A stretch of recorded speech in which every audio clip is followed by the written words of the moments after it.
ज्ञानोबा तुकोबा जयघोषात संत ज्ञानेश्वर माऊलींच्या पालखीचे पंढरीकडे प्रस्थान झाले. पाऊले चालती पंढरीची वाट, वैष्णवांची झाली गर्दी दाट.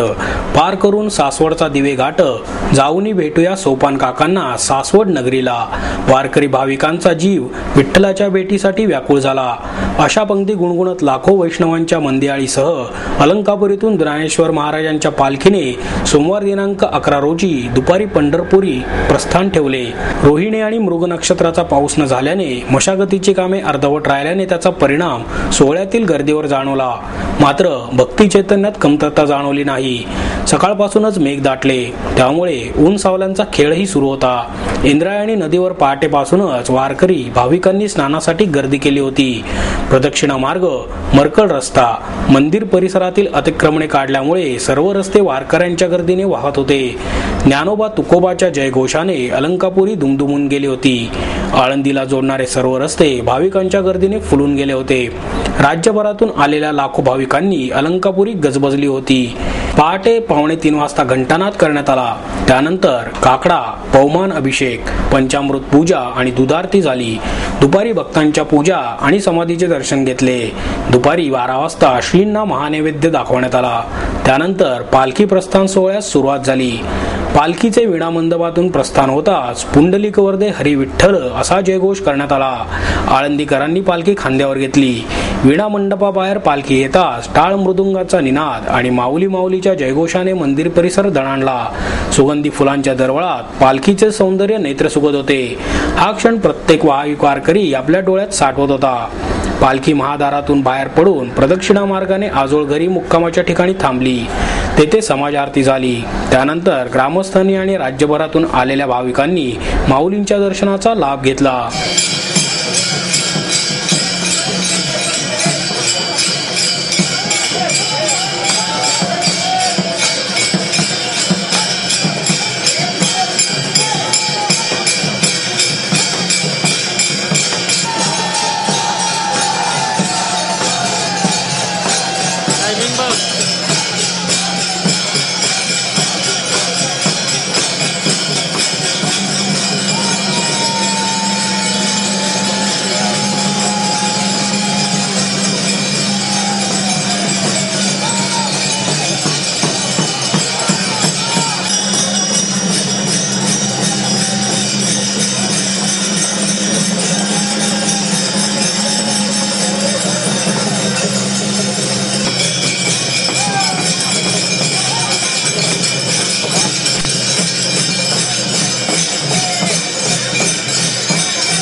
आळंदीच्या मंदिरामध्ये येऊन आपण झालेले आहेत. पालखीताच बाहेर पडलेली आहे. वारकरी हातामध्ये टाळ आणि मृदुंगाच्या गजरात या ठिकाणी या पालखीचं स्वागत या ठिकाणी करण्यात आलेलं आहे. पुष्पवृष्टी देखील या पालखीवरती करण्यात येत आहे. त्यामध्ये टाळ मृदुंगाचा आवाज आणि मोठे पताका घेऊन डोक्यावरती तुळस या ठिकाणी महिलांनी घेतलेली आहे आणि मुखामध्ये माऊलीचा एकच गजर आपणास ऐकायला येतो. या ठिकाणाहून ही पालखी आहे आणि पालखी बाहेर करून थेट गांधीवाड्यामध्ये जाईल. तिथं पहिला त्याचा मुक्काम असेल. त्यानंतर उद्या ही पालखी थेट पुण्यामध्ये आगमन करून त्या